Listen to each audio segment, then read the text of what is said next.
Guadalupe Contreras y Angélica Rivera en 11 Noticias Matutino. La presidenta Claudia Sheinbaum propone en la CELAC realizar una cumbre sobre bienestar económico de América Latina y el Caribe. Así fortalecerían la integración económica en la región con respeto pleno a las soberanías. Tomás Yarrington, ex gobernador de Tamaulipas, fue ingresado al penal del Altiplano luego de que fuera deportado por Estados Unidos a México. Está acusado de delitos contra la salud y lavado de dinero. Invertirá el gobierno federal más de 600,000 millones de pesos para alcanzar la autosuficiencia eléctrica con proyectos de generación, transmisión y distribución de energía. México y Canadá están exentos de los aranceles recíprocos del 10% anunciados por el gobierno de Estados Unidos. Esta medida forma parte del decreto de Donald Trump que pausó 90 días sus gravámenes para países que no tomaron represalias en su contra. Aunque para China sí hay aumentos de hasta 125%.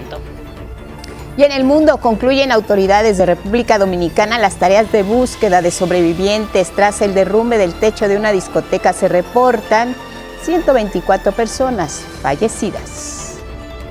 Y en la cultura, este fin de semana estará presente el estado de Querétaro en el Centro Cultural Los Pinos con una muestra de su gastronomía, artesanías, música, baile y creaciones artísticas.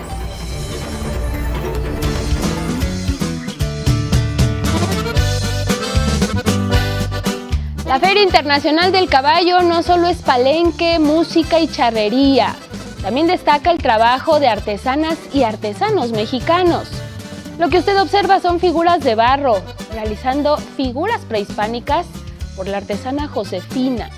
Vasijas, ollas, máscaras y animales diversos son creados por las manos de esta mujer, quien está presente en esta Feria Internacional del Caballo, allá en el municipio de Texcoco, en el Estado de México.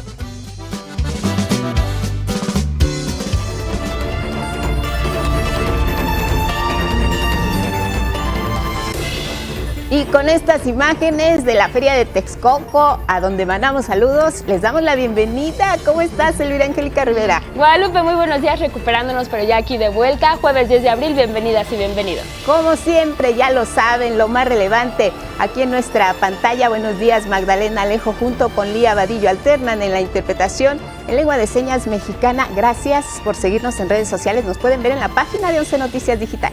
Y también nos pueden seguir y escuchar a través de Radio Instituto Politécnico Nacional. Estamos en el 95.7 de FM. Desde aquí les saludamos. Aparece un código QR en la pantalla. Siempre lo invitamos a que lo escanee. Les lleva directamente a nuestra página. Y como siempre, compártanos su opinión y comentarios. Pueden usar el hashtag 11 Noticias. Vámonos directo con los detalles. Intensa la agenda de la presidenta Claudia Sheinbaum como líder latinoamericana. Frente a la comunidad de estados latinoamericanos y caribeños, jefas y jefes de estado que estaban a la expectativa para escuchar su mensaje, la 9ª cumbre de esta comunidad de estados latinoamericanos y caribeños recibió mensajes importantes frente a la realidad mundial. Se realizó en Honduras y ahí el llamado de la presidenta Claudia Sheinbaum fue sí a la unidad, pero también a la integración regional, conservando la soberanía de cada nación. Un mensaje donde también se pronunció sobre las políticas antiinmigrantes y el bloqueo comercial de Estados Unidos al mundo, en particular a Cuba y Venezuela. La historia. La presidenta Claudia Sheinbaum llamó a la unidad y a la integración de América Latina y el Caribe. Durante su discurso en la 9ª cumbre de la Comunidad de Estados Latinoamericanos y Caribeños, la CELAC, la mandataria mexicana convocó a todos los países de la zona a una cumbre de bienestar para consolidar una región más fuerte. Les invito que la CELAC convoque una cumbre por el bienestar económico de América Latina y el Caribe para hacer realidad una mayor integración económica regional sobre la base de la prosperidad compartida y el respeto a nuestras soberanías. En Tegucigalpa, Honduras, la presidenta Sheinbaum resaltó que en América Latina y el Caribe viven más de 660 millones de personas, quienes generan 6.6 trillones de dólares anuales de Producto Interno Bruto, además de que es la principal región exportadora de alimentos a nivel mundial. En esta, su segunda gira internacional, condenó las políticas antiinmigrantes que criminalizan la movilidad humana. Rechazamos el racismo, el clasismo, la violación a los derechos humanos y la criminalización de hermanos de nuestro continente que por alguna causa han tenido la necesidad de emigrar hacia el norte. Sheinbaum Pardo aprovechó la cumbre para condenar las políticas económicas de bloqueo comercial de Estados Unidos. Rechazamos, como lo ha hecho históricamente México, las sanciones y bloqueos comerciales que solo dañan el bienestar de los pueblos y no construyen regiones de paz y prosperidad. No al bloqueo a Cuba, no al bloqueo a Venezuela. Y ante el panorama actual, dijo la presidenta, la esperanza es la unidad.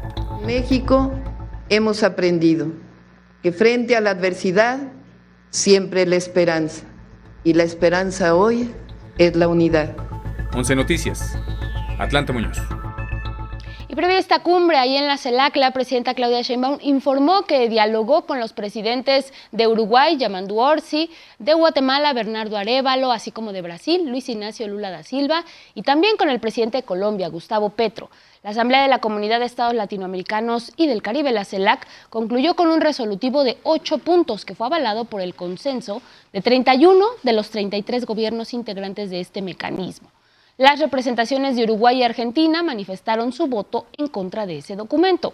En sus partes medulares, el acuerdo ratifica el derecho a la protección y promoción de todos los derechos humanos, el respeto a la autodeterminación, la no injerencia en los asuntos internos, la soberanía y la integridad territorial. De igual forma, rechazaron la imposición de medidas coercitivas unilaterales, contrarias al derecho internacional, incluidas las restrictivas al comercio internacional. En esta cumbre también se asumió como tarea pendiente y como reto la unidad regional para hacer frente a ofensivas comerciales como la de Estados Unidos. La presidenta de Honduras, Xiomara Castro, apeló a una CELAC de socialismo democrático y de autodeterminación para asumir decisiones unidos como un solo bloque. Como presidenta pro tempore saliente de este organismo, urgió a definir una postura común ante el cambio global impulsado por Estados Unidos. No podemos salir de esta histórica asamblea sin abordar los temas que nos afectan, sin debatir el nuevo orden económico mundial que nos impone Estados Unidos con sus medidas arancelarias y su política de migración. El mandatario de Colombia, Gustavo Petro, quien asumió la presidencia de la CELAC, dijo que el regreso al unilateralismo impulsado por Estados Unidos es la antesala de la extinción de la humanidad. Creo que esta primera reunión, primera en el mundo de Estados, después de lanzarse la consigna de la destrucción del multilateralismo, pues es importante y bien que ese faro empiece a prenderse en el conjunto de la humanidad desde América Latina y el Caribe. Luis Ignacio Lula da Silva, presidente de Brasil, llamó a intensificar el intercambio al interior de la región y establecer estrategias comunes para fortalecer las economías. Cuanto más fuertes sean nuestras economías, más protegidos estaremos contra acciones unilaterales. En tanto, Miguel Díaz-Canel, presidente de Cuba, denunció la prepotencia de Estados Unidos, que pasó por encima de leyes y el debido proceso para expulsar personas migrantes y encarcelarlas en otros países, sin probar las acusaciones. Y bueno, ya escuchábamos que en Honduras, Estados Unidos también fue tema, frente común de la región latinoamericana y caribeña contra las medidas arancelarias y migratorias del presidente Donald Trump, pero él no se detiene ante nada. Lo que hizo ayer fue dar un respiro a los mercados, una decisión muy controlada por parte de él, una pausa arancelaria para los países en lugar de aplicarles estos impuestos. 75 de ellos buscaron negociar con Estados Unidos y Donald Trump les dijo sí. Sin embargo, la guerra comercial se reduce a 2 países, una batalla entre Estados Unidos y China. Les contamos por qué. En medio de incertidumbre en los mercados, el presidente de Estados Unidos, Donald Trump, anunció una pausa de 90 días y una reducción sustancial del arancel recíproco a los países que no tomaron represalias en su contra. Pero no para China, nación contra la que aumentó las tarifas hasta 125% con efecto inmediato. No sabía que tendría tanto impacto, pero es, ya sabes, el mayor aumento en la historia del mercado de valores. Eso es bastante bueno. Si seguimos así, casi volveremos a donde estábamos hace 4 semanas. En su red social, Trump anticipó que la reducción será para más de 75 países que han buscado negociar una solución en materia comercial. México y Canadá no están incluidos, informó desde Washington el secretario de Economía Marcelo Ebrard. Previo al anuncio de Trump, China acusó a Estados Unidos de violar las normas de la Organización Mundial de Comercio, por lo que aumentó entre 34 y 84% las tarifas a productos estadounidenses a partir del 10 de abril, en respuesta al 104% que Washington aplicaba desde este miércoles. China está dispuesta a colaborar con todas las partes para defender un verdadero multilateralismo, oponerse conjuntamente a todas las formas de unilateralismo y proteccionismo, afrontar conjuntamente los riesgos y desafíos, y promover una globalización económica universalmente beneficiosa e inclusiva. Mientras el bloque de 27 países europeos aprobó una primera tanda de aranceles para responder a la imposición estadounidense de 25% al acero y aluminio que exportan a la Unión Americana. La medida consiste en gravar con 25% a importaciones que provienen de Estados Unidos, equivalentes a 21,000 millones de euros. 11 Noticias, Federico Campbell Peña.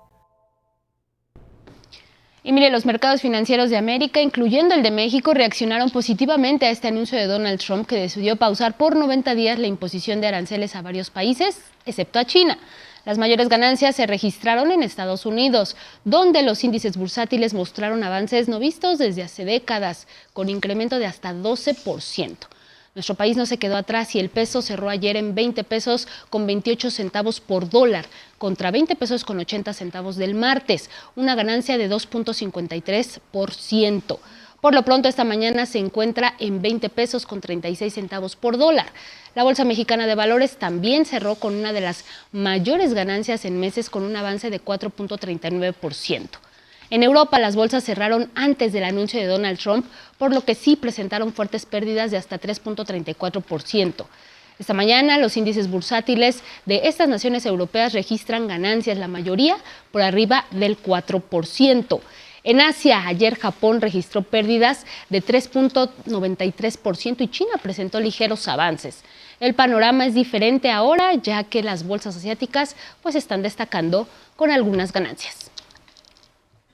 En otros asuntos, estamos a mes y medio de que se realice la elección en el Poder Judicial y todavía se estaba debatiendo el tema de si promocionar o no este asunto por parte tanto de la presidencia como de los poderes involucrados. El Tribunal Electoral del Poder Judicial de la Federación dice: adelante, funcionarios de los 3 niveles de gobierno podrán sí hablar de esta elección de personas juzgadoras rumbo al 1 de junio, pero solo son fines informativos. Les contamos más. La Sala Superior del Tribunal Electoral del Poder Judicial de la Federación invalidó la prohibición a las autoridades de los 3 niveles de gobierno y al Poder Legislativo para que participen en la promoción de la elección de las personas juzgadoras. El tribunal estableció que la promoción de la elección podrá realizarse siempre y cuando sea de manera imparcial y solo con fines informativos. Ello no implica que la promoción que lleven a cabo les autorice a incurrir en promoción personalizada o hacer uso indebido de recursos públicos, menos aún a llamar a votar a favor de alguna candidatura o bien a emitir expresiones para desfavorecer a otras. Por el contrario, su actuación se debe ajustar a los principios de equidad e imparcialidad. La determinación aprobada estableció que el INE no cuenta con una atribución exclusiva y excluyente para promover el voto o la participación ciudadana en la elección judicial. La magistrada Janine Otálora, que votó en contra, argumentó que debe haber cancha pareja en el proceso judicial, por lo que se debe garantizar la imparcialidad de los 3 niveles de gobierno. Es la misma ley electoral que prohíbe expresamente el uso de recursos públicos para actos tanto de promoción como de propaganda. Actividades que el propio legislador distingue, pero abarcan una misma prohibición. Es decir, la prohibición es total, porque lo que inhibe es el uso de recursos públicos tanto para fines proselitistas como para fines de difusión institucional. En la sentencia también se determinó que es infundado el exhorto de pedir licencias y es una mera recomendación que queda al arbitrio de los participantes y no existe imposibilidad para realizar foros de candidatos. 11 Noticias, Rubén Fieital Nes. Y en otros asuntos, Estados Unidos deportó a México al exgobernador de Tamaulipas, Tomás Yarrington, acusado en ese país de narcotráfico. El expriista fue entregado en el cruce fronterizo de Tijuana, Baja California, con San Isidro, California, a elementos de la Fiscalía General de la República. De inmediato, el personal de la FGR le cumplimentó 2 órdenes de aprehensión como probable responsable en México de delitos contra la salud y lavado de dinero. Yarrington fue trasladado al penal de alta seguridad del Altiplano en la Almoloya de Juárez, en espera de que la FGR inicie ya el proceso penal en su contra. Vamos a conocer más acerca de quién es Tomás Yarrington.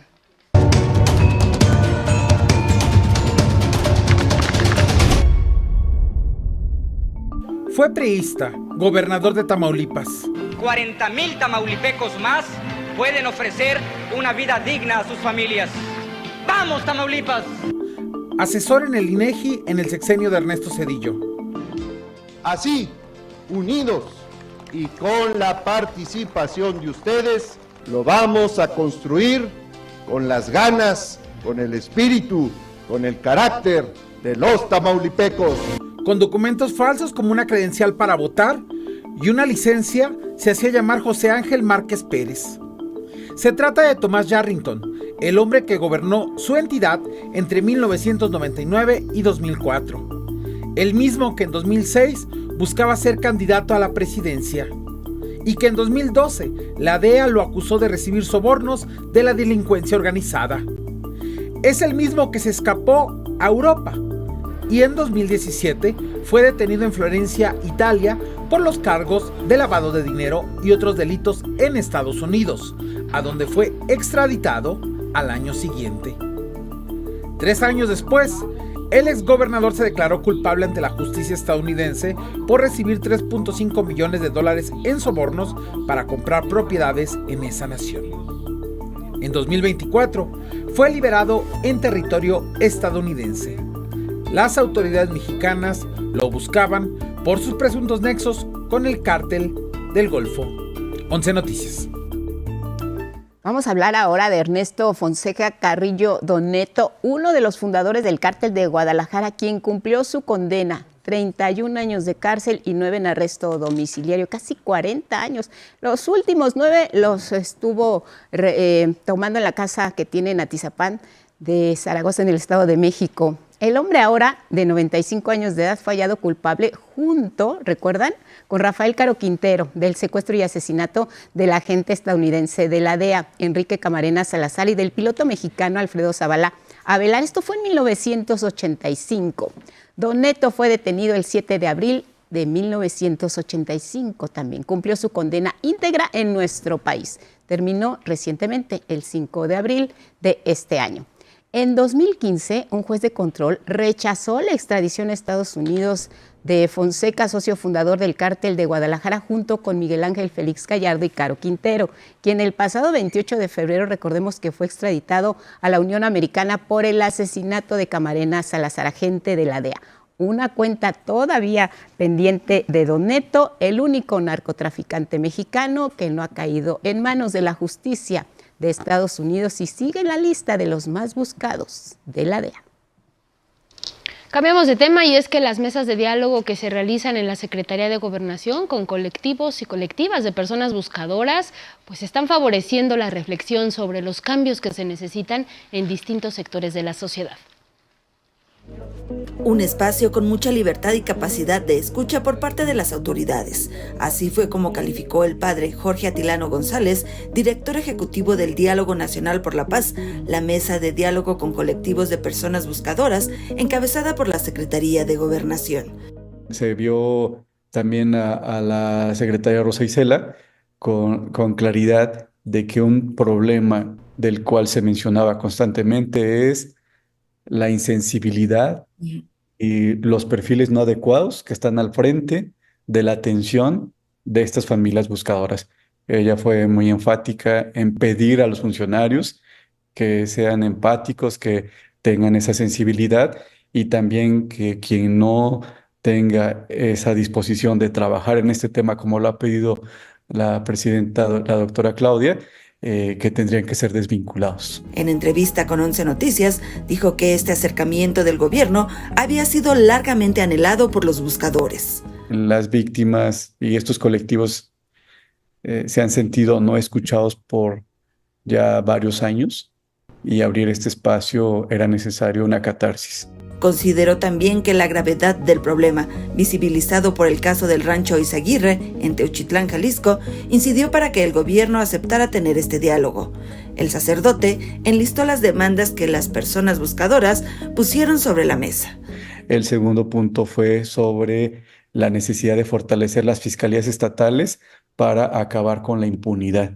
El tercer punto fue atender la crisis forense. Hay 72,000 cuerpos no identificados. También pidieron que se reconozca legalmente el trabajo de los colectivos de búsqueda. La diferencia entre los cuerpos que han localizado los colectivos en comparación con los cuerpos que han localizado las fiscalías es enorme. O sea, estos colectivos están haciendo el trabajo que le tocaría a los gobiernos. Sí, se mencionaba mucho malestar porque la Comisión Nacional de Búsqueda se ha burocratizado y más bien ha obstaculizado muchas veces las búsquedas y reclamaban pues esa flexibilidad, esa disposición para poder trabajar de manera conjunta. Consideró que estas mesas de diálogo permitirán reflexionar juntos sobre los cambios, incluso en materia legislativa, que se necesitan hacer.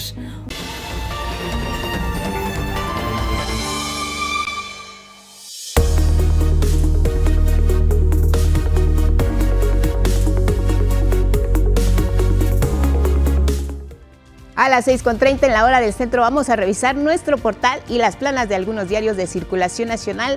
Sabe que nuestro portal es el más completo. Ahí tiene toda la información en la palma de su mano, actualizada minuto a minuto, en tiempo real, 5 espacios de noticias que puede revisar en el momento que usted quiera. También la información que se ha generado en las últimas horas tiene todos los detalles. Tomás Yarrington, traslado de Estados Unidos a México, ya le dábamos cuenta de ello. Ernesto Fonseca Doneto, fundador del Cártel de Guadalajara, pues termina con su condena, 40 años de prisión, los últimos 9 en arresto domiciliario. Si quiere el detalle de alguna de las notas, le da clic. En este tema del calor, le puede dar clic, aparece la información ya desglosada, completa, fotografías y los detalles. 30 grados en prácticamente todo el territorio nacional, así que viene una Semana Santa muy calurosa para que defina ya el destino que quiere elegir. Además, en nuestro portal tiene en síntesis la mañanera del pueblo, los temas que se abordan y también ahí se quedan nuestras entrevistas. Si quiere revisar algún tema en particular, que tenga dudas, lo puede ver. La elección del Poder Judicial es nuestro micrositio. Ya sabemos que ahora sí se puede promover, hablar de esta elección rumbo al 1 de junio, siempre y cuando no se diga vota por este o este otro candidato. Revisamos los diarios. Iniciamos así con El Financiero y sí el tema, esta pausa arancelaria anunciada por el presidente de Estados Unidos, Donald Trump, 90 días en los aranceles recíprocos. De entrada sabemos que México y Canadá no están incluidos en esa parte. Para ellos se aplica el 25% en automóviles, acero y aluminio. El efecto inmediato en los mercados financieros, muy calculada la decisión y el anuncio del presidente de Estados Unidos, Donald Trump, para no afectar a los mercados que reaccionan de manera rápida y eufórica ante esta pausa arancelaria. Al Mundo insta a crear cumbre de bienestar económico. La presidenta Claudia Sheinbaum ante los líderes de América Latina y el Caribe la recibieron muy bien, la esperaban, la querían escuchar. Saben del liderazgo de México, de Brasil, de Colombia y ahí estuvieron todos los mandatarios presentes. Vámonos del Financiero a revisar El Heraldo.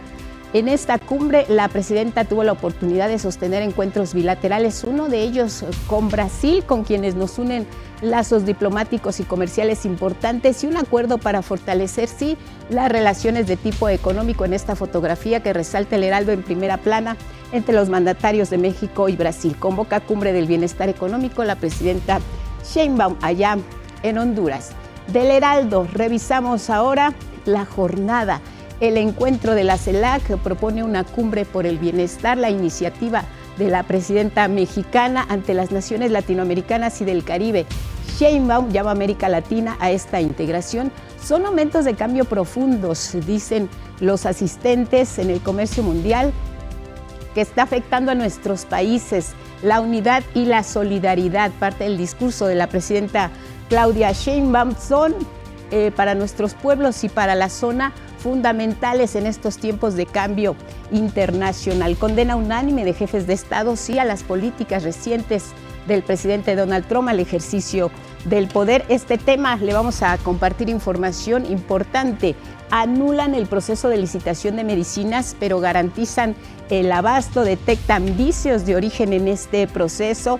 En IMSS e ISSSTE hay existencias para 1.8 meses, afirma la subsecretaría de Salud. Así viene la jornada con la fotografía de la presidenta Sheinbaum allá en Honduras. En Milenio, Trump pausa los aranceles 3 meses y redobla ataque a China. Ahí tienen la información también desplegada en este diario. Ofensiva, Israel se apodera de más espacio, esto en la franja de Gaza, la fotografía principal esta mañana en Milenio, y el llamado de la presidenta Claudia Sheinbaum en la cumbre de la CELAC de países latinoamericanos y caribeños por el bienestar de la región. Hasta aquí los diarios, tenemos más. Y mire, Carla Plante, rectora de la Universidad de Guadalajara, confirmó la desaparición de 3 integrantes de esa casa de estudios en las últimas 2 semanas. Se trata de Edgar Axel Ríos Ursúa, de 15 años de edad. Fue visto por última vez el 27 de marzo de este año en la colonia Olímpica. Jesús Brian Huidor Rojo, de 17 años de edad, desapareció en la colonia San Juan de Dios el 1 de abril.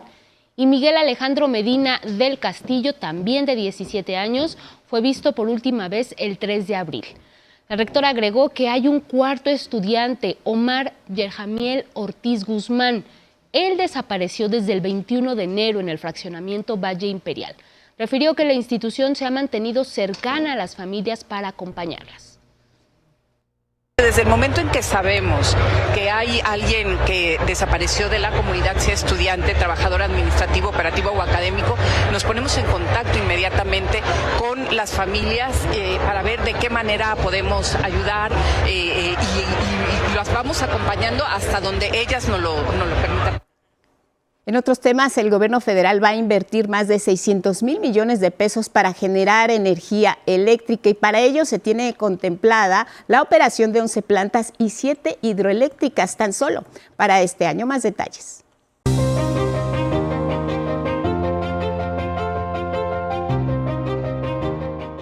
Como parte del Plan México, el gobierno federal invertirá 624,000 millones de pesos para acelerar la autosuficiencia eléctrica, es decir, lograr una cobertura del 99.9% al final del sexenio. Este inicio del Plan México, para que ningún proceso productivo que se intente iniciar, ninguna inversión se detenga, es decir, se cuente con la electricidad suficiente para poder realizar todas las inversiones.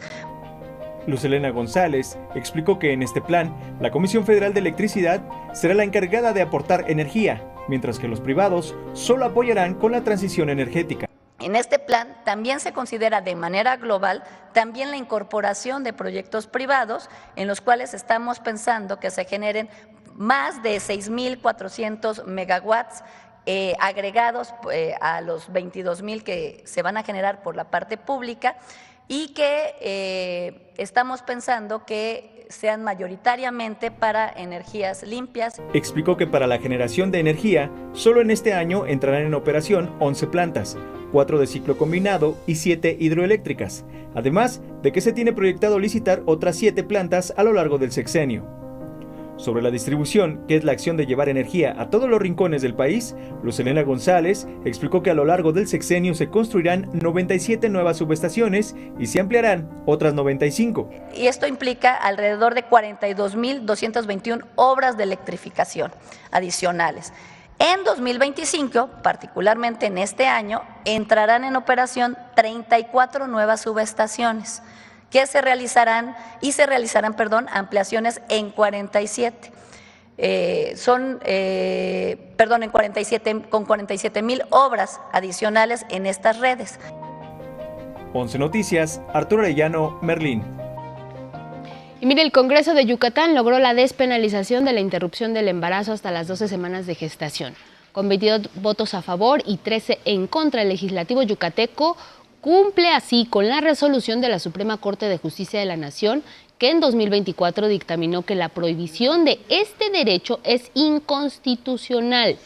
Esta entidad del sureste mexicano se convierte así en el estado número 23 en reconocer el derecho a decidir de las mujeres, sumándose a Aguascalientes, Baja California Sur, Chiapas, la Ciudad de México, Coahuila, Colima, el Estado de México, Guerrero, Hidalgo, Jalisco, Michoacán, Nayarit, Puebla, Oaxaca, Quintana Roo, San Luis Potosí y Veracruz. Hasta antes de la publicación del decreto, la interrupción del embarazo en esa entidad solo estaba permitido si se daba por accidente en caso de violación, inseminación artificial no consentida, cuando la vida de la mujer corría peligro, si existían razones suficientes para suponer que el feto tenía alteraciones genéticas generadoras de trastornos físicos o mentales graves o por causas económicas graves justificadas y que la madre tuviera al menos 3 hijos. Pero ahora ya quedó eliminado todo esto y se puede interrumpir el embarazo hasta las 12 semanas de gestación, de acuerdo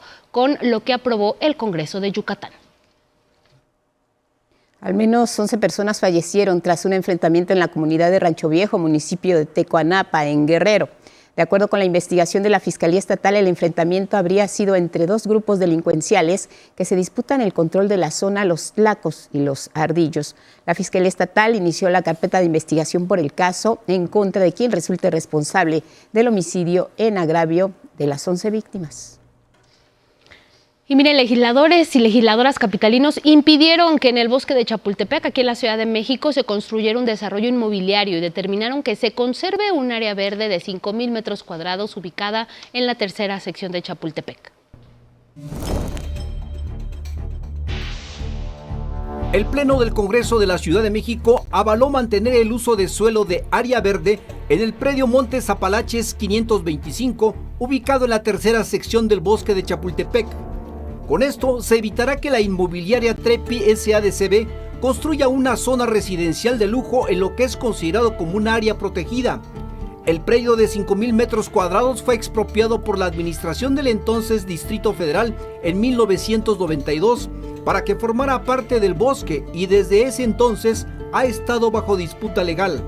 Apenas la semana pasada el juez cuarto de distrito en materia administrativa, Ulises Osvaldo Rivera, otorgó un amparo a la inmobiliaria y le dio 10 días al Congreso de la ciudad para realizar el cambio de suelo de área verde a uso de suelo habitacional.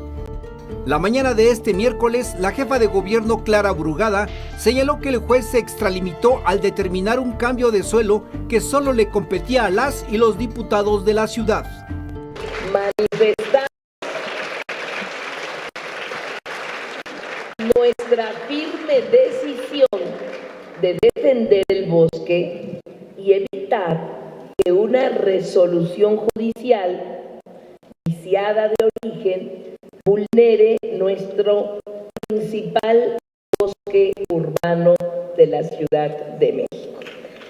El desarrollo inmobiliario se puede llevar a cabo en la ciudad, pero no en el bosque, no en un bosque urbano. Horas después, el Congreso de la Ciudad de México votó en el Pleno y mediante célula para resguardar la identidad de los legisladores que votaron a favor, aprobó el cambio de uso de suelo, pero por área verde. El predio de Montes Apalaches será a partir de ahora patrimonio del bosque de Chapultepec y no de una inmobiliaria. 11 Noticias, Arnold Gutiérrez.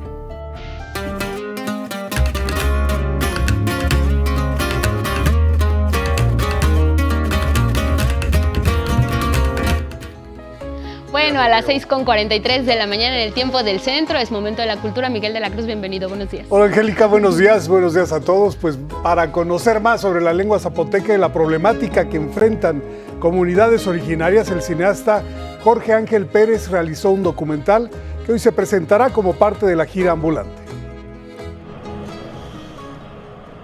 Piníngula Sa es una palabra zapoteca que significa gente antigua de las nubes, referencia que al documentalista Jorge Ángel Pérez le pareció una poética manera de llamar el documental en el que habla del legado de los ancestros de la cultura zapoteca y la forma en la que les ha sido arrebatado. La intención de hacer la película justo era para abordar un tema que es una problemática que viven nuestras comunidades desde hace muchas décadas y que sigue muy latente, que es el tema de la extracción de sus bienes culturales, ¿no? Sin su consentimiento.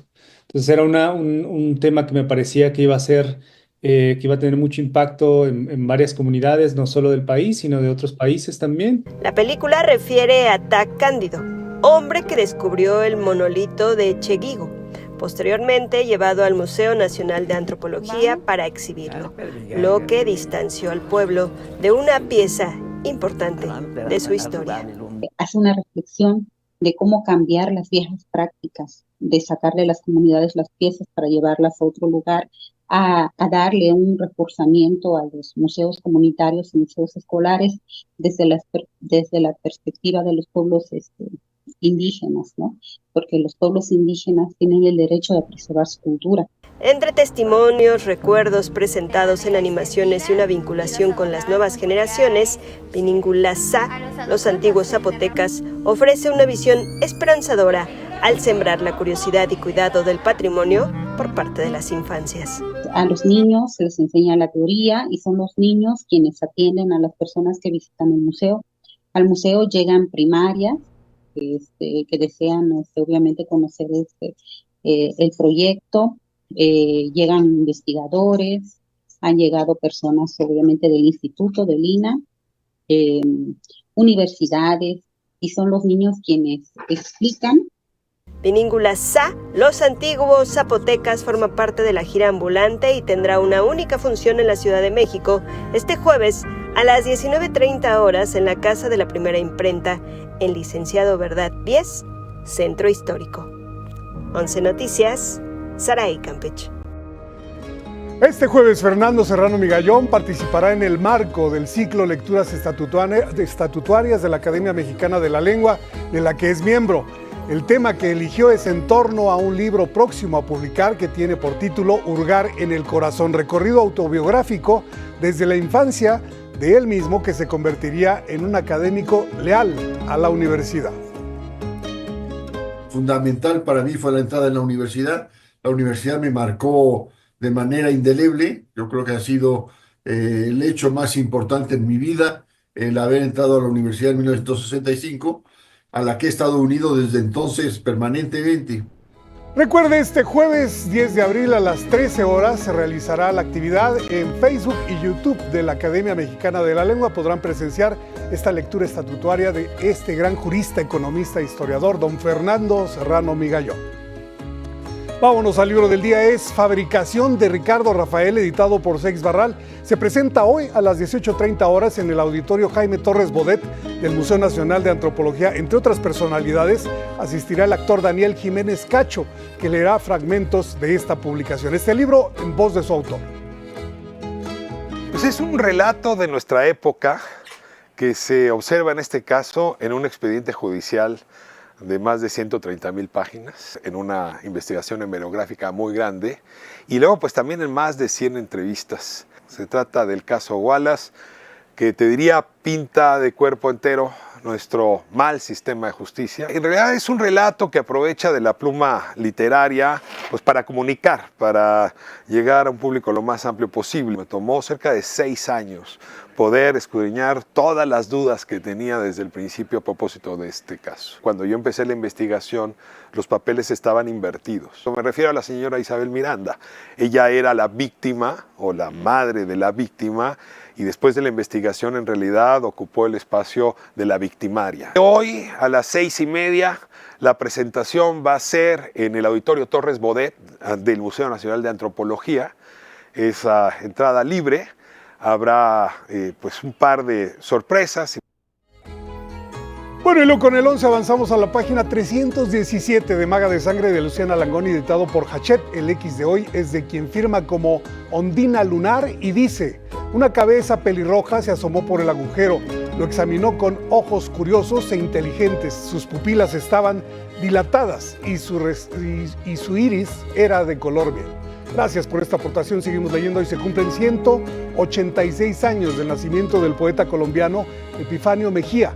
En su honor, el poema del día a Anita, que en alguna parte dice: fue tu sonrisa la aurora mía, fue tu mirada mi ardiente sol. No tenga tarde nuestra alegría, no tenga noche nuestra pasión. Quien lo solicite lo comparto completo por X @Miguel D, solo la de L.A. Cruz. Hasta aquí Cultura. Gracias, Miguel, muy variado. Gracias, Estamos muy variado. pendientes para mañana. Claro Buenos que sí. días. Nos Seguimos vemos. con más información. Y nos vamos a revisar nuestro tema del día. Miren, el 11 de abril, el día de mañana, se conmemora el Día Mundial del Parkinson. Es un desorden neurodegenerativo progresivo, incurable, ocasionado por la pérdida de células del cerebro encargadas de producir una sustancia clave, dopamina, esencial para el desarrollo de algunas funciones de nuestro sistema nervioso central, que incluyen el movimiento, la coordinación motora. Pero vamos a ver exactamente qué es esto del Parkinson, el Día Mundial del Parkinson, frente a esta realidad. La segunda enfermedad neurodegenerativa después del Alzheimer, que afecta a cerca de 8 millones de personas. Una primera información fundamental. Diagnóstico temprano, mayor efectividad de tratamiento es lo que sugieren. Se desconoce su origen. Hay que tomar en cuenta este dato. Afecta principalmente a personas de 40 a 60 años. También revisamos otro dato fundamental en el Día Mundial del Parkinson, que es mañana. Los síntomas. Son síntomas que comienzan gradualmente, se dividen en motores, los cuales pueden notarse con lentitud de movimientos, temblor y algunos movimientos involuntarios, quizá rigidez, dificultad para andar o pérdida también del equilibrio. También hay otros síntomas no motores, que son el dolor, el trastorno mental, la demencia, trastornos del sueño, alteraciones sensoriales. Y miren, se está estudiando, por supuesto, este padecimiento y de acuerdo con el Instituto Nacional de Neurología y Neurocirugía en México, entre 300,000 y 500,000 personas viven con Parkinson y cada año se registran 50 nuevos casos. ¿Esto qué significa? Por cada 100,000 habitantes aparece esta enfermedad.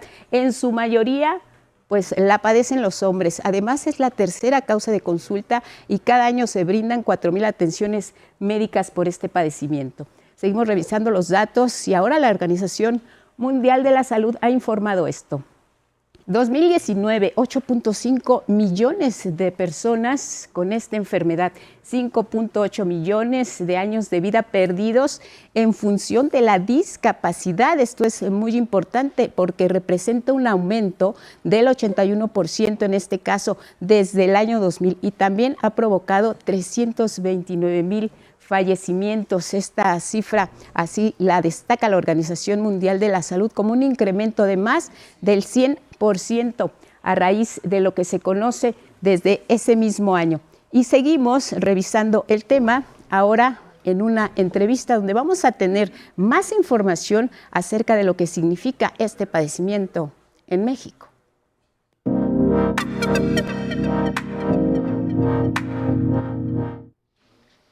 Y en efecto, para seguir hablando de este tema, agradecemos la visita aquí en el estudio de 11 Noticias de la doctora Mayela Rodríguez Violante. Ella es neuróloga del Instituto Nacional de Neurología y Neurocirugía. Bienvenida. Buenos días, doctora. Muy buenos días, Angélica. Un gusto estar aquí. Gracias por su visita. Y bueno, pues quisiéramos arrancar que nos platicara un poco con estas cifras que ya veíamos previamente, que nos explicara un poco sobre esta enfermedad del Parkinson, si es simplemente lo que conocemos como un temblor en algunas extremidades y por qué se origina esta enfermedad que, como veíamos, pues sí tiene su frecuencia determinada. Esto es muy importante porque, así como lo mencionaron ustedes, la Organización Mundial de la Salud está reportando que esta enfermedad va a ser muy prevalente en los siguientes años, ¿no? De hecho, se había dicho hasta una pandemia de una enfermedad degenerativa, como es el Parkinson y la enfermedad de Alzheimer. Entonces, es una enfermedad que si bien la conocemos todos como un problema de temblor, ¿no? Sí. Es lo primero que pensamos. Claro. Una enfermedad de Parkinson tiembla. La gran mayoría puede tener sobre todo rigidez y esto pasa más desapercibido, ¿no? Es algo que no nos damos tanta cuenta de decir, estoy rígida, puedo pensar que estoy lenta, que tengo algo en el cuello, que tengo algo por hacer deporte, y que realmente hasta que no es muy evidente podemos pensar de que es una enfermedad como esta del Parkinson. Entonces, no solamente es un temblor, es rigidez, es lentitud, es problemas para escribir, ¿no? Para caminar, ¿no? Me doy cuenta que no camino. A veces se dan cuenta de que les dicen, ¿por qué no caminas tan bien, ¿no? ¿Por qué un lado no lo mueves tanto? Entonces, siempre es un lado el más afectado y ahí son los pequeños signos que pueden dar la pauta para ir hacia una consulta y un diagnóstico efectivamente temprano, porque eso es lo más importante. Y sabemos, doctora, qué es lo que origina este padecimiento, qué es lo que conocemos y qué es lo que desconocemos acerca del Parkinson. Desconocemos mucho a pesar de todo el tiempo que se lleva investigando, pero bueno, lo que sabemos es que hay ciertas proteínas en el cerebro que todos tenemos que de repente deciden formarse mal, ¿no? Hacer una conformación distinta, en lugar de ponerse como bolitas, se ponen como cuadritos, ya no entran, ¿no? En la célula ya no trabajan bien y hacen que esa célula se muera. Esto se llama plegamiento. Entonces, estas proteínas que están en todas las enfermedades degenerativas, no sabemos en qué momento hacen ese cambio o por qué. Sí. Hay muchas teorías ambientales, hay teorías de la edad, de nuestra propia genética, que hacen que esto empiece a fallar, ¿no? Y los tratamientos que actualmente se están investigando van directamente hacia ese tipo de proteínas. De entrada, entonces, solo sabemos que es una alteración neuronal, que dejan de generarse ciertas sustancias que nos ayuden a tener esta coordinación, estos movimientos. Hablábamos de la dopamina como un neurotransmisor, ¿cómo se le llama? Es un neurotransmisor, sí, la dopamina es la que nos ayuda a movernos, pero no solo eso, nos ayuda en procesos cognitivos, de poner atención, de planear, nos ayuda también en una parte de ánimo, eso es muy importante, y junto con la dopamina pues se afectan otros transmisores como la serotonina, que se ha escuchado en la depresión, por eso también pueden tener depresión, o acetilcolina, que tiene que ver con la memoria. O sea, sí se afectan más estructuras poco a poco, es algo progresivo, efectivamente es lento, eso es muy importante, y que lo que nosotros hacemos es, ahorita lo que podemos hacer con el tratamiento es reponer. Claro. ¿No? Si el cerebro no está produciendo dopamina, pues nosotros aportamos esos transmisores que no están funcionando adecuadamente. Bien. Ahora bien, doctora, esto que usted nos describe, que ha sido poco descubierto, hay muchas cosas que todavía no se comprenden bien del Parkinson. Entonces, ¿hay forma de prevenir? ¿Han descubierto o han encontrado más bien cómo podría prevenirse esta enfermedad? Y también a lo mejor que nos hable un poco de a qué se enfrentan las personas con Parkinson. Ya nos describió depresión, pero ¿a qué otras cosas se enfrentan?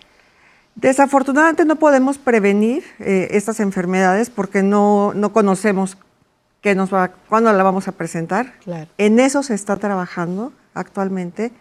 Hay síntomas que se aparecen hasta 20 años antes de la enfermedad, que cuando se juntan, porque son síntomas muy comunes, pero cuando se empiezan a juntar, lo llamamos que es un síntoma premotor a la enfermedad, que son trastornos del sueño. La gente dormida habla, llora, grita, actúa sus sueños.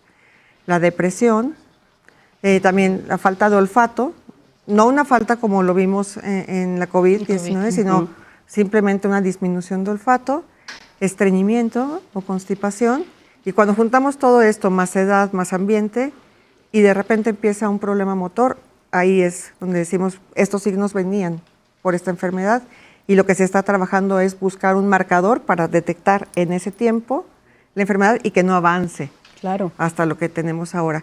Ahora una persona con Parkinson pues se va a enfrentar primero al desafío del diagnóstico, ¿no? Porque bien lo decían que es 40, 60 años. Sí. Lo que antes pensábamos que no era, ¿no? Decíamos, 60, 80 sí, años. Exacto. Entonces tenemos gente de 40 años o menos, tenemos Parkinson juvenil, ¿no? Gente de 20 años que puede tener Parkinson y ellos enfrentan el desafío de llegar al diagnóstico cuando nadie lo piensa. Claro. ¿No? Es un peregrinaje de médicos hasta que es muy evidente la enfermedad.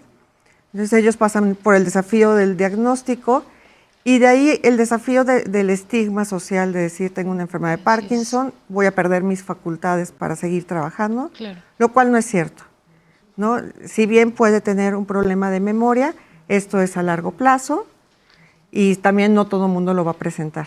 Entonces, la idea del tratamiento va a ser restaurar lo más posible la función y que la persona pueda tener una vida lo más normal posible. Claro. ¿no? Funcional. Funcional, completamente. ¿Y en qué caso se recomienda ya una intervención quirúrgica, doctora?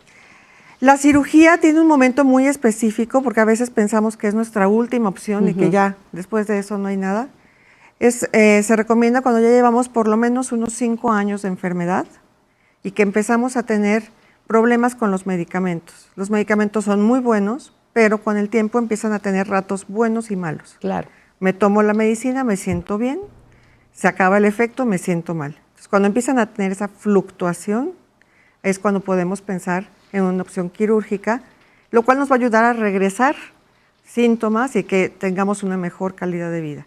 Ese es el mejor momento para una cirugía. Hablamos de que a los hombres les da más. ¿Por qué, doctora? Creemos que hay un papel hormonal, que tenemos una protección de hormonas. Entonces es un poquito más prevalente en los hombres, por eso, y cuando las mujeres entran en menopausia prácticamente se iguala la prevalencia. Bueno, vamos a ir a una pausa, el tema da para más, regresamos a conversar con la doctora Mayela Rodríguez Violante, neuróloga del Instituto Nacional de Neurología y Neurocirugía, esta mañana con nosotros aquí en el 11 con el tema del Parkinson. Regresamos, doctora.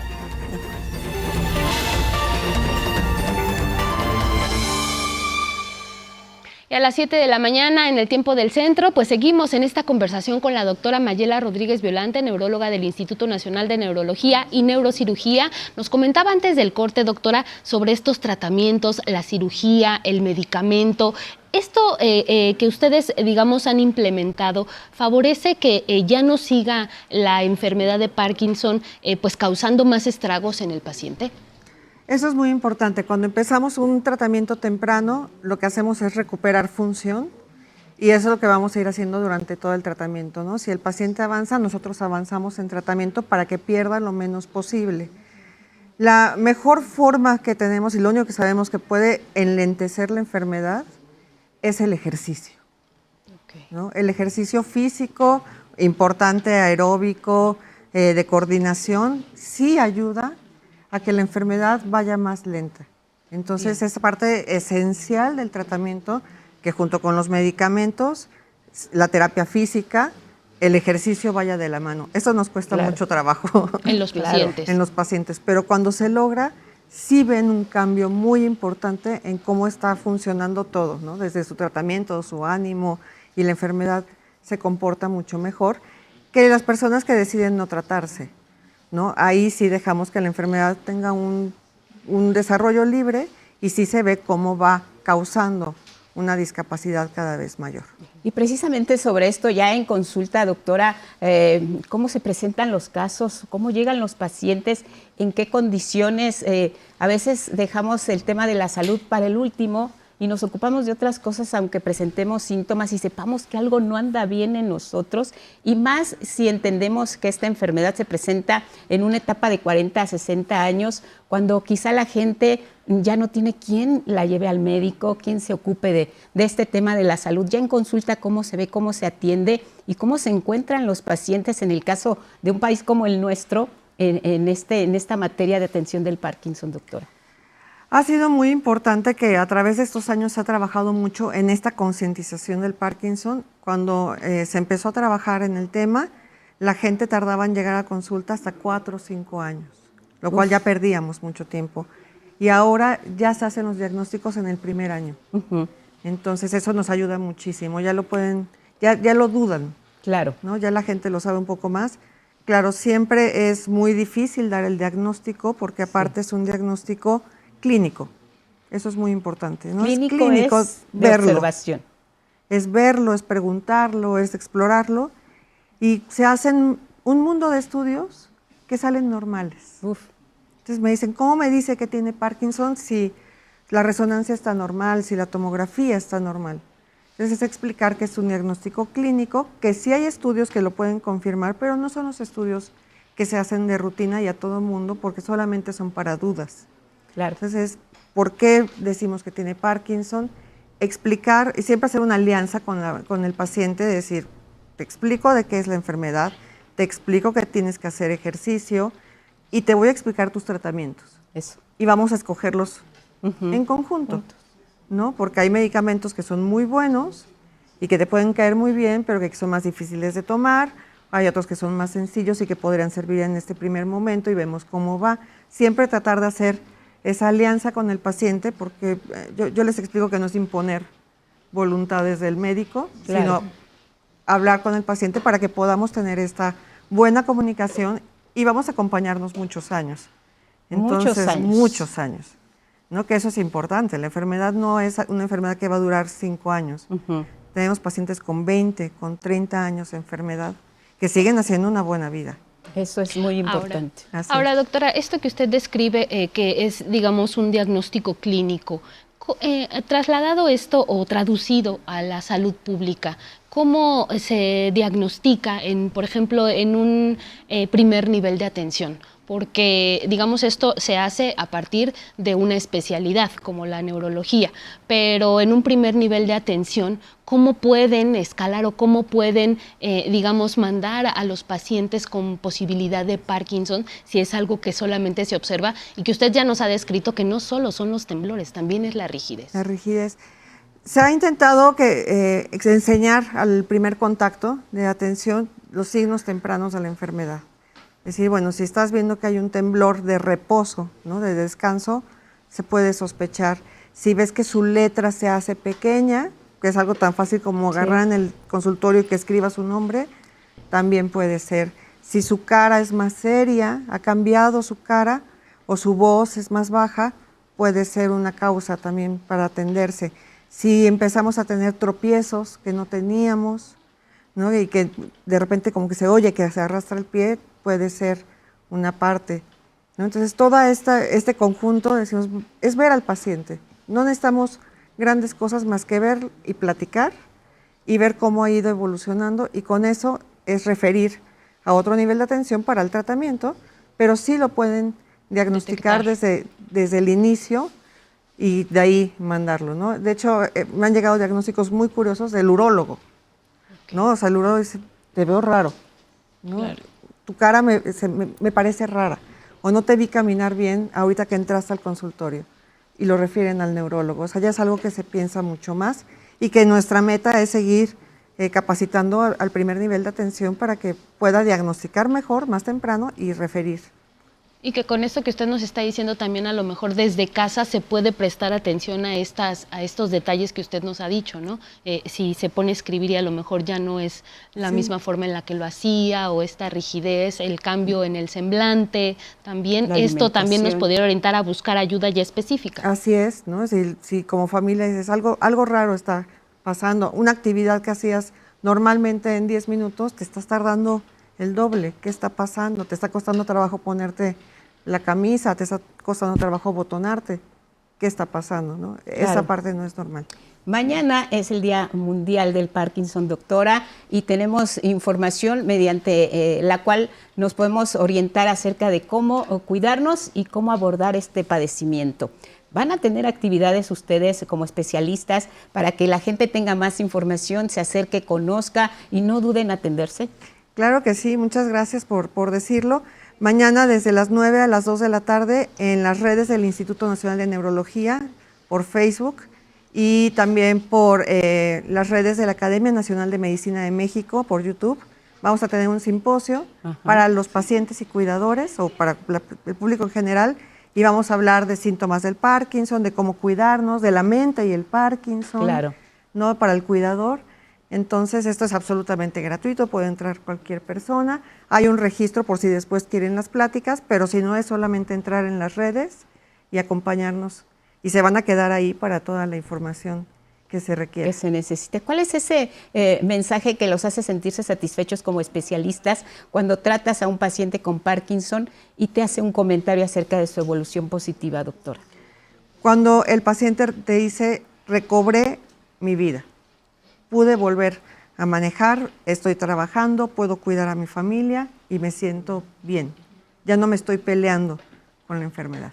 Claro, qué importante es ver los resultados y sobre todo saber que nos podemos acercar a quien conoce del tema. Gracias, doctora. Gracias por habernos acompañado. La doctora Mayela Rodríguez Violante, neuróloga del Instituto Nacional de Neurología y Neurocirugía, hablando esta mañana en 11 Noticias del Parkinson y su importancia. Hasta pronto, doctora. Muchísimas gracias. Gracias, doctora. Vámonos con otros temas, y es que luego de detectar sobreprecios, la Secretaría de Salud canceló ya la compra de medicamentos del periodo 2025-2026. Sin embargo, la dependencia garantizó el abasto de los insumos médicos en todo el país. El pasado 19 de marzo, el subsecretario de Salud, Eduardo Clark, informó que se detectaron indicios de corrupción en la compra consolidada de medicamentos al adjudicar 175 claves de insumos a un sobreprecio de 13,000 millones de pesos. La Secretaría Anticorrupción y Buen Gobierno inició ya una investigación y separó de sus cargos a varios funcionarios de Birmex. Este miércoles se dio a conocer que para evitar todos los vicios de origen, la Secretaría Anticorrupción decidió suspender la licitación que fue otorgada con irregularidades y se va a reponer el proceso. Es decir, se va a realizar una subasta y se determinará el nuevo adjudicado. La dependencia aclaró que con los medicamentos que ya fueron adquiridos en estos meses se garantiza el suministro y se tiene un plazo suficiente para la entrada en vigor de los nuevos contratos con las farmacéuticas que van a participar en la nueva licitación.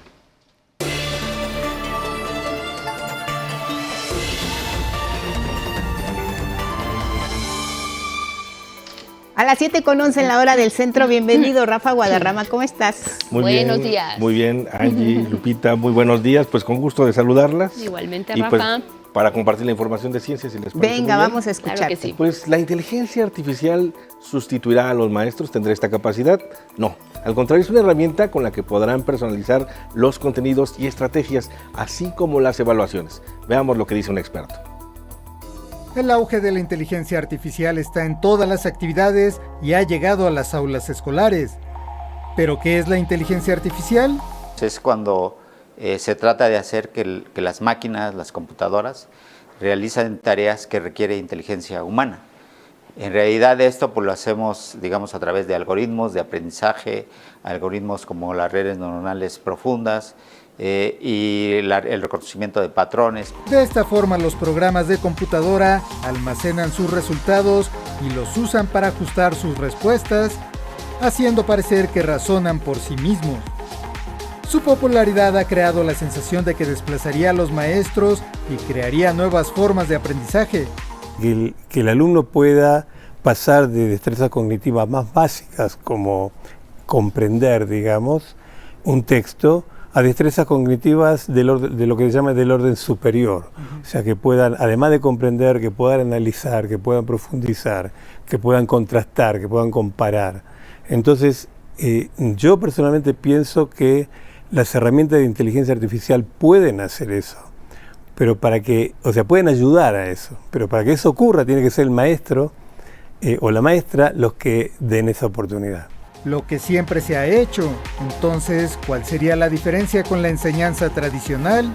La inteligencia artificial en sí misma no es una revolución. Es una revolución en potencia. Y va a depender de en qué medida los maestros estén alfabetizados en inteligencia artificial para que esto se lleve a cabo. Es más una herramienta que permite personalizar los contenidos y estrategias, ritmos, así como la evaluación y administración pedagógica y escolar. Al final de cuentas, un sistema inteligente puede hacer al final una recomendación, pero el humano es el que tiene que analizar y a lo mejor tomar la última decisión, ¿no? Al igual que un pizarrón, una tablet no puede por sí misma mejorar y personalizar la enseñanza y el aprendizaje. Básicamente, aquellos que van a cambiar las prácticas educativas son los maestros y las maestras. La inteligencia artificial no va a desplazar a los humanos, pero los humanos que tengan inteligencia artificial van a desplazar a los humanos que no tengan inteligencia artificial. Con imágenes de Eugene Pasol, Christopher Arismendi y Andrés Reyes, 11 Noticias, Carlos Guevara Casas. En otros temas, la profesora puertorriqueña Aibet Medina Jorge se sumará a una misión de Blue Origin con apoyo de una cadena de farmacias de nuestro país. Fue presentada en conferencia de prensa, será la primera profesora latinoamericana en llegar pronto a más de 100 kilómetros de altura. conocimos su historia, nos encantó y se abrió la posibilidad de participar en este proyecto. Esa guía y Aymed Medina ha sido reconocida en Estados Unidos por su labor docente en colegios de Texas, donde ha promovido la ciencia entre las niñas y los niños, así como proyectos de robótica submarina con estudiantes de preparatoria. Ha recibido también el premio Trailblazing STEM del Instituto Americano de Aeronáutica y Astronáutica.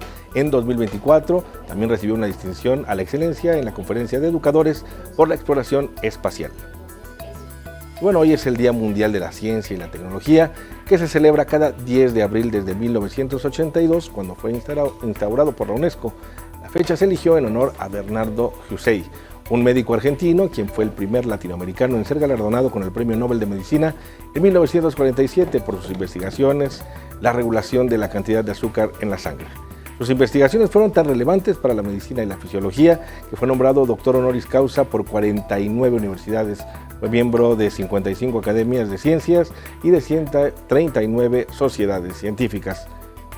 Y pues felicidades a las personas que realizan estas actividades de ciencia y tecnología, sobre todo por los retos que enfrentan. Y bueno, pues hasta aquí la información. Enfrentamos, Guimosani diría, ¿no? Sí, exactamente. Porque hacer también un programa de ciencia, que la gente se interese por este ámbito, que lo siga. En el 11, en el Politécnico, en sus centros de investigación, se hace un esfuerzo pues muy loable acerca de esta tarea, Rafa, pero hay que conectar más con la gente, ¿no? Esa parte es importante. Sí, fíjate que es bien interesante esto que comentas, porque existen, por ejemplo, cultura deportiva, existe cultura de alguna manera cívica, política, pero la cultura científica sigue siendo un reto, pues, digamos, que tenemos todavía como sociedad.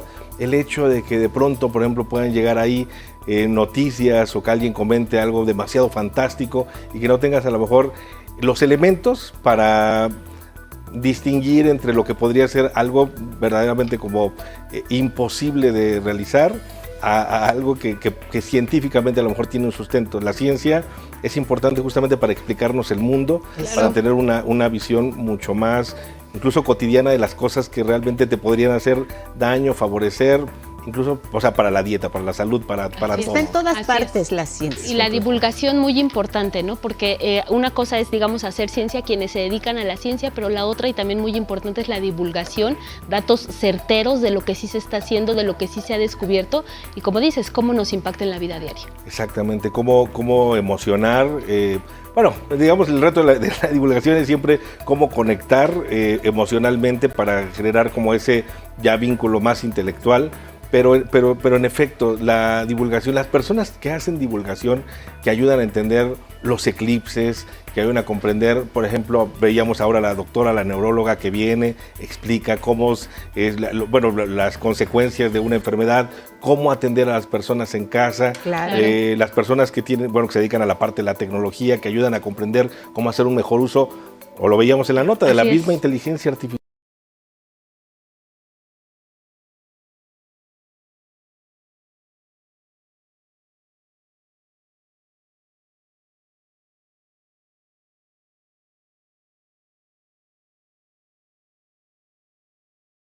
De la inteligencia artificial visto como una herramienta, no como una situación en la que nos van a desplazar en todos los ámbitos de nuestra vida cotidiana. Y además ya también la inteligencia artificial está en todas partes, Rafa. En nuestra casa hay inteligencia artificial funcionando y quizá no lo sabemos, ¿eh? Exactamente, sí, está justamente en todas partes. De hecho, la traemos ya incorporada en nuestros dispositivos móviles. Los buscadores se han hecho mucho más potentes gracias a estas herramientas que permiten disponer información en tiempo real de manera más selectiva, que además van perfeccionándose. Esa es la ventaja de los algoritmos de inteligencia artificial, y que ayudan a tener herramientas educativas, médicas, genómicas, por ejemplo, pensando en atender como todas esas cuestiones, desarrollo de industriales, hacer modelos climatológicos. Todas estas herramientas de inteligencia artificial están revolucionando la evolución de la información digital de una forma aceleradísima, extraordinaria. Y que ya no lo describías en la nota, ¿no? Como en las aulas específicamente o en el sector educativo la inteligencia artificial pues viene a revolucionar, pero también a coadyuvar a los profesores y para que pues definitivamente la educación pueda ser mejor, ¿no? Es correcto, hay aplicaciones incluso que, me refiero, dentro de las aulas existen ya estas estrategias, pero también existen aplicaciones en general que te ayudan a aprender a perfeccionar, por ejemplo, idiomas, a perfeccionar la capacidad de resolver problemas matemáticos, a visualizar incluso en tiempo real, combinado a lo mejor con otras herramientas como... se me olvidó ahorita cómo se llama, pero donde visualizas justamente realidad aumentada, realidad aumentada, inteligencia artificial, todas estas nuevas herramientas que juntas pueden ayudar a visualizar mucho más, por ejemplo, un cuerpo humano, entender en tiempo real qué es lo que estás viendo, conociendo. Estamos frente a una revolución en todos los sentidos, sin duda, de la educación y la forma en la que vamos a estar aprendiendo todas estas cosas y pues interactuando con el mundo. Claro, revolución tecnológica, científica, y bueno, qué mejor espacio que el 11 para conocer acerca de todo lo que es ciencia, y en 11 Lab pues también todos los sábados. Por ahí el comercial, Rafa. Exactamente, a las 8 de la noche. Gracias, a las 8 de la noche. Gracias. Nos vemos Te vemos mañana. mañana y tenemos más del mundo.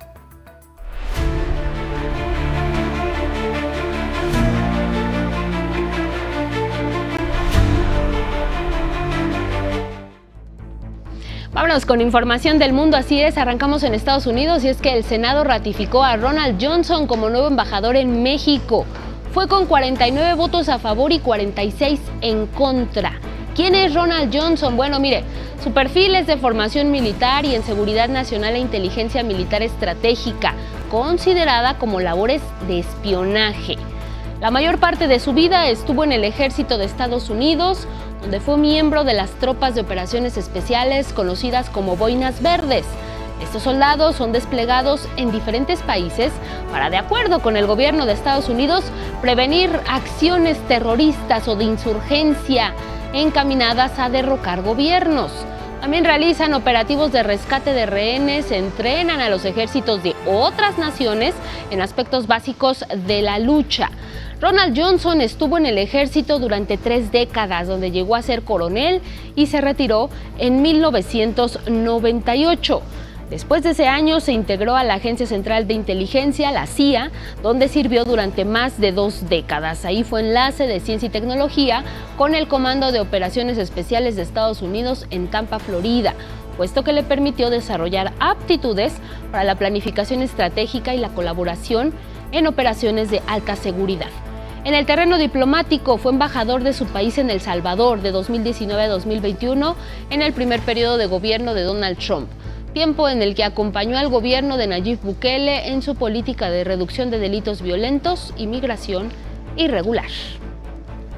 El presidente Donald Trump sigue firmando órdenes ejecutivas. Ahora fue una para revisar la ley que regula las exportaciones de equipos militares, que podría facilitar a las empresas la defensa y poder vender estos productos incluso en el extranjero. Iniciaremos una revisión de los programas de adquisiciones existentes para asegurar que estamos obteniendo el máximo provecho de la inversión y que estamos obteniendo los mejores sistemas posibles en el campo de batalla. La Ley de Control de Exportación de Armas de Estados Unidos otorga al Congreso el derecho de revisar las exportaciones de armas a otros países dependiendo de la cercanía del país aliado y del tamaño de la venta planeada. El decreto beneficiaría a empresas de la industria aeroespacial y militar como Lockheed Martin, Northrop Grumman y Raytheon Boeing, General Dynamics y BAE Systems. El gobierno de Estados Unidos comenzará a revisar aleatoriamente las redes sociales bajo el pretexto de identificar a extranjeros que hayan desarrollado posibles actividades antisemitas para retirarles visas y negarles solicitudes de residencia. El Departamento de Seguridad Nacional instruyó esta nueva política al Servicio de Ciudadanía e Inmigración, acompañada de una guía bajo los siguientes criterios en sus análisis discrecionales. Considerará el contenido en redes sociales que indique que un extranjero respalda, apoya y promueve el terrorismo antisemita, organizaciones terroristas antisemitas u otras actividades antisemitas como un factor negativo.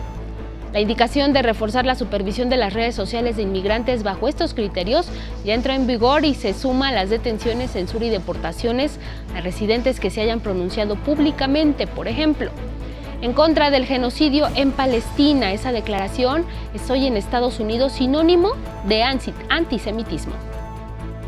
Y miren, Estados Unidos decidió sancionar de manera financiera a Jesús Alfredo Beltrán Guzmán por presunto tráfico de fentanilo, cocaína, heroína y metanfetamina al interior de ese país. El Departamento del Tesoro informó que durante 20 años ha traficado drogas como integrante del cártel de los Beltrán Leiva. Entre las sanciones anunciadas contra Beltrán Guzmán, las autoridades de Estados Unidos han prohibido a cualquier ciudadano de su país tener intercambios financieros o de negocios con él. También ya le congelaron todos sus bienes y sus inversiones en el sistema financiero y bancario de la Unión Americana. Por lo pronto, el FBI y la DEA lo identifican como hijo mayor de Alfredo Beltrán Leiva y sobrino de Joaquín El Chapo Guzmán, quienes sabemos cumplen sentencias de cadena perpetua en cárceles de Estados Unidos. Pero también refieren que en 2016 la Policía Federal y el Ejército mexicanos detuvieron a Beltrán Guzmán por posesión de cocaína con fines de distribución y también poseía armas de fuego para uso exclusivo del ejército. Durante el tiempo que estuvo en prisión, Beltrán Guzmán fue acusado de torturar y extorsionar a las personas en reclusión, así como continuar con sus operaciones de narcotráfico desde el interior del mismo penal. También la Guardia Costera de Estados Unidos incautó varios cargamentos de cocaína y marihuana en aguas del Pacífico. La fiscal general Pam Bondi informó que los cargamentos están vinculados con los cárteles Jalisco Nueva Generación y de Sinaloa, y que las drogas tienen un valor en el mercado ilegal de más de $500 millones. Agregó que presuntamente esta droga se iba a distribuir ahí mismo, en Estados Unidos. Revisemos el caso de República Dominicana. Concluyeron ya las tareas de búsqueda de sobrevivientes tras este derrumbe del techo de un club nocturno en Santo Domingo. La cifra de fallecidos suma 218 personas, mientras que las personas rescatadas con vida fueron hasta ahora 189.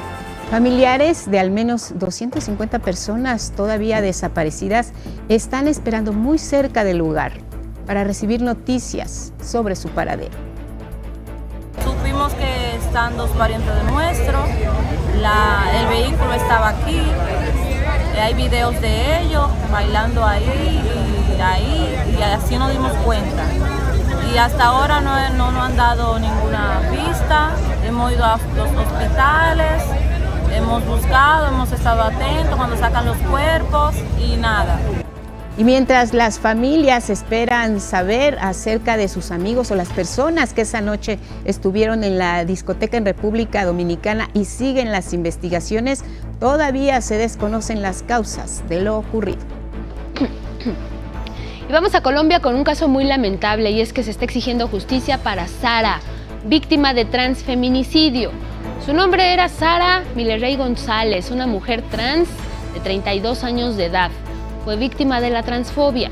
Y es que el pasado 4 de abril, Sara recibió una golpiza brutal en la que sus agresores le rompieron brazos y piernas. Fue arrojada a un río, esto en las afueras de Medellín. Ante la indiferencia de las personas que presenciaron el acto, fue grabada sin recibir ninguna ayuda. Más tarde, el cuerpo de bomberos y la policía local la rescataron y la trasladaron al hospital más cercano. Lamentablemente falleció horas después debido a las lesiones que recibió. Después de que el video de la tragedia se viralizara en redes sociales, tanto instituciones públicas como organizaciones no gubernamentales ya se han pronunciado. La ONG Caribe Afirmativo precisó que tan solo en lo que va de 2025 en Colombia han ocurrido 25 asesinatos de la población de la diversidad sexual. De estos, 15 fueron cometidos en Antioquia y se trató de personas trans.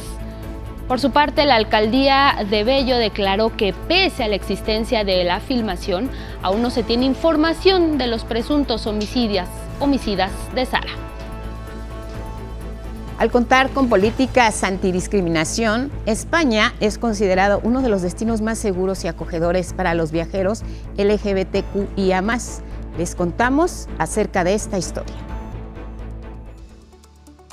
España es un país abierto, líder en el turismo internacional y muy cercano a la comunidad LGBTQIA+, aseguró el embajador de ese país en México, Juan Duarte Cuadrado. Esto es muy importante. Primero, que las personas integrantes del colectivo se sientan como en casa cuando van a viajar. Que España ofrece unos atractivos turísticos que van muy en línea con el gusto de las personas del colectivo, ¿no?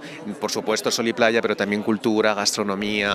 Destacó que España es uno de los destinos más seguros y acogedores para los viajeros LGBTQIA+, porque cuenta con políticas antidiscriminación. Mi país es ya uno de los destinos preferidos por la comunidad LGTBIQ+, gracias a sus políticas inclusivas. España fue una de las primeras naciones en legalizar el matrimonio homosexual y precisamente este año celebramos 20 años de este cambio. El embajador Duarte Cuadrado detalló que los turistas integrantes de la diversidad sexual suelen gastar un 33% más que el turista promedio. Tan solo en 2024, este segmento de la población tuvo una derrama económica de 320,000 millones de dólares. Se trata de un turista con un nivel de formación elevado y una capacidad de gasto muy por encima de la media. Para turistas y agencias de servicios, España es uno de los destinos turísticos internacionales más llamativos. Nosotros que nos dedicamos a la industria de bodas, la verdad es que vemos a España como un gran ponente también para que las parejas vayan y se casen, y también la parte de reactivación del turismo a través de todo lo que puede ofrecer España. Mientras la comunidad se sienta acogida y arropada, sin ningún problema, ahora sí que cueste lo que cueste, ahí estamos. Desgraciadamente en muchos países del mundo, como vemos con algunos vecinos internacionales, a mí me daría miedo la verdad ir. Una por el tema de identidad de género, otra por el tema de la discriminación. Pero en España podría decirles que sí, me sentiría segura yendo a ser yo misma simplemente. 11 Noticias, Anabel Ramírez Ángeles. Vamos a Alemania porque los partidos conservadores y socialdemócrata alcanzaron un acuerdo para formar un gobierno que permita reactivar el crecimiento de la mayor economía de Europa. Tras varias semanas de negociaciones, se determinó que el nuevo canciller será Friedrich Merz, líder de la derecha que ganó las elecciones de febrero, pero que no obtuvo el respaldo suficiente para asumir el gobierno. Este miércoles, Merz explicó el alcance de la alianza que deja fuera del gobierno al movimiento de ultraderecha, la segunda fuerza electoral de Alemania. El mensaje clave para Donald Trump es: Alemania ha vuelto al buen camino. Alemania cumplirá con sus obligaciones en materia de defensa y está dispuesta a fortalecer su propia competitividad. Alemania volverá a ser un socio muy fuerte dentro de la Unión Europea y la impulsaremos. El nuevo canciller de Alemania dijo que la coalición lograda es una señal de que Europa puede confiar en Alemania durante momentos inciertos como los de ahora, cuando la política arancelaria de Donald Trump puede desencadenar una recesión mundial. Aún no sabemos qué rumbo tomará la situación internacional, pero por eso nuestro mensaje de hoy es aún más claro. Queremos y contribuiremos a moldear el cambio en el mundo para Alemania. En pleno proceso de rearme europeo y el distanciamiento de Estados Unidos de la OTAN, el gobierno de Japón y la Organización de Seguridad de Occidente acordaron fortalecer lazos militares ante lo que califican como crecientes amenazas de China, Corea del Norte y Rusia contra la seguridad y la estabilidad en la región. El secretario general de la OTAN, Mark Rutte, y el primer ministro japonés, Shigeru Ishiba, discutieron las medidas durante la reunión en la ciudad de Tokio. En un mundo más peligroso, la OTAN y Japón se mantienen firmes para proteger nuestros valores, nuestra libertad y nuestra paz. La evolución de la relación entre Japón y la OTAN es una indicación de que la seguridad de Europa, el Atlántico y el Indo-Pacífico son inseparables. De ahí la creciente necesidad de cooperación en seguridad transregional. Japón ha intensificado sus lazos de defensa con Estados Unidos, considerado como su principal aliado, al tiempo que estrecha ahora lazos con la OTAN.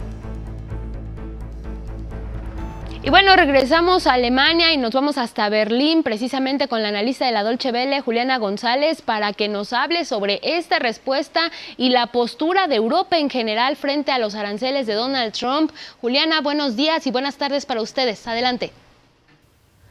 Hola, es un gusto saludarlos. La Unión Europea anunció que también suspenderá durante el mismo plazo que Donald Trump, es decir, 90 días, la imposición de aranceles a los Estados Unidos si se avanzan las negociaciones. Para la presidenta de la Comisión Europea, Ursula von der Leyen, se trata de un paso para estabilizar la economía mundial. Esos llamados aranceles recíprocos impuestos por Donald Trump tan solo duraron 13 horas en vigor y de momento no se conoce que Trump haya conseguido ninguna ventaja con ningún país a través de esta herramienta. A la mesa vuelve la propuesta lanzada el lunes por parte de la presidenta de la Comisión Europea de que se aplique un arancel cero en ambos sentidos, es decir, de las exportaciones estadounidenses a Europa y de las importaciones europeas a Estados Unidos, a la maquinaria industrial y a los vehículos. Esta vez está por verse si a Washington le interesa la propuesta. La pausa, celebrada por la Unión Europea como un triunfo, mantiene, sin embargo, para todos los países ese arancel universal del 10%, para China del 125% y del 25% para los aceros, automóviles y el aluminio de todo el mundo. Este último es el motivo más urgente de las negociaciones para los europeos con una importante industria de maquinaria y vehículos. La Comisión Europea es la única negociadora frente a Washington, lo que le otorga el respaldo de un mercado único con 450 millones de consumidores. La lista de aranceles de respuesta a Estados Unidos acordada este miércoles por los gobiernos europeos reúne 1.600 productos estadounidenses que serán gravados con aranceles de entre el 10 y el 25% por un valor total de 21.000 millones de euros como respuesta a esos 26.000 millones de euros que se verán afectados por los aranceles al aluminio, al acero y los vehículos. Algunos de los productos estadounidenses que serán sancionados son los jeans, las motocicletas de alta gama, la carne de vacuno, aves de corral, cítricos y la soja. Los productos escogidos provienen de estados donde el presidente Trump tiene un mayor respaldo. De la lista original se excluyeron la leche y las bebidas alcohólicas estadounidenses. Si se mira, es una rama de olivo que evitaría que cumpla Trump la amenaza de imponer aranceles del 200% a la champaña y a los vinos europeos. El tema está en desarrollo y veremos en este intervalo qué sucede con esa imposición de aranceles, las negociaciones y sus respuestas. Y con esta información me despido de todos ustedes desde los estudios de DW en Berlín y hasta la próxima. Gracias Juliana González. Pues ahí está la respuesta por parte de la Unión Europea, esta pausa también que van a establecer, así como lo ha dictaminado el presidente de Estados Unidos, Donald Trump. Y bueno, seguimos con más información ahora desde Palacio Nacional en la conferencia matutina.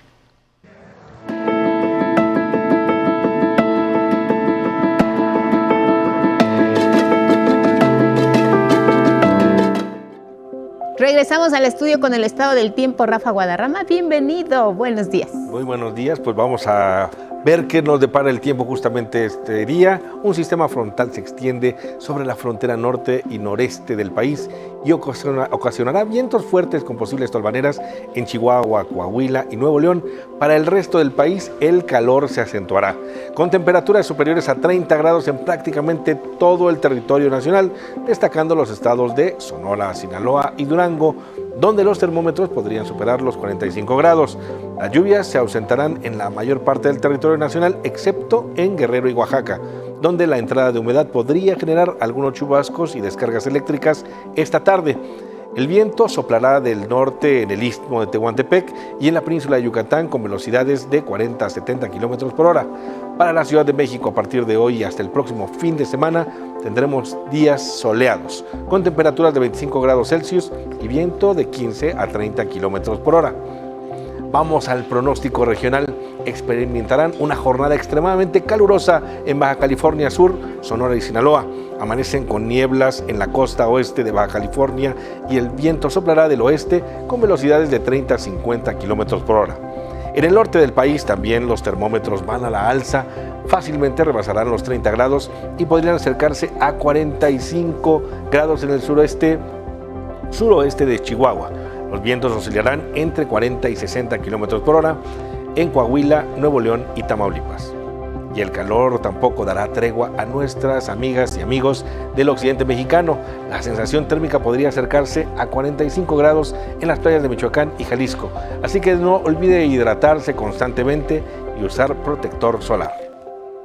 Y bueno, es la información del estado del tiempo para este día.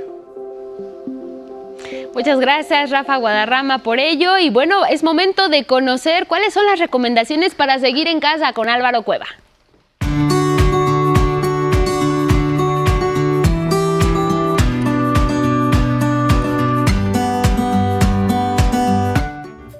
Hola, ¿qué tal? Soy Álvaro Cueva y estas son mis recomendaciones. ¿Y quién es ese señor? Viernes 11 de abril, 20 horas. Por supuesto, tenemos que hablar de Noche, Boleros y Son. ¿Por qué? Porque es un programa único que combina tradición, nostalgia, música, cultura. Es una de esas producciones de Canal 11 que genuinamente tocan el alma. Luchen con todas sus fuerzas por estar ahí. Yo sé lo que los digo. Vámonos ahora al sábado porque sí, sábado 12 de abril, 23 horas, nuestro Cine del 11 Internacional va a pasar una de mis películas favoritas de toda la vida, Rebeca, de Alfred Hitchcock. Ojo con lo que les estoy diciendo, es Rebeca. Un contenido que ha sido tan importante que de una manera u otra lo han copiado otros cineastas. Es una historia de amor, es una historia de terror, es en verdad una muy buena oportunidad para reunir a la familia frente a la tele. No se la vayan a perder. I was looking for my book. I suppose I've packed. Well, come on, the car's waiting at the door. Lunes 14 de abril, 20-30 horas, de México a La Habana. ¿No está usted gozando este trabajo tan hermoso? Es una manera muy inteligente, una manera sublime de unirnos a México y a Cuba. Es una manera de viajar ahora que viene Semana Santa y de repente hay personas que van de vacaciones y otras que no podemos. Es la magia de la verdadera televisión pública. Miércoles 16 de abril, 20-30 horas, tenemos que ver Sacro y Profano con el maestro Bernardo Barranco, porque en estas fechas, sí, en estas fechas es cuando más necesitamos esta clase de información. Por último, sé que parece que falta mucho, pero no. Vámonos hasta el jueves 17 de abril a las 9:30 de la mañana con Mis Diálogos en Confianza. Son jueves de cultura y tradiciones en Semana Santa. Una oportunidad de oro para reflexionar en verdad sobre lo que está sucediendo aquí. No es un tema religioso, es un tema cultural, es un tema de tradición, es un tema de medios públicos. ¿Qué tal? ¿Qué les pareció el menú? ¿Les gustó? A mí me fascinó. Por favor, cuídese mucho, sea muy feliz y no se pierda la programación del 11. Hasta la próxima. Muchas gracias.